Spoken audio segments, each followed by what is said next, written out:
दिलं नाही यश आणलंय वढून साऱ्या संकटांशी असं लढून जिद्द होती म्हणून डावलंय करून बसणार नाही लाचार बनून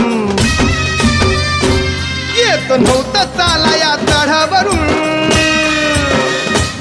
आता तू चालणार गडावरून कुबड्यावाल्यांची नव्हती नुसतीच हुल कुबड्यावाल्यांची नव्हती नुसतीच हुल आम्ही ठरलोय यात सक्सेसफुल आम्ही ठरलोय यात सक्सेसफुल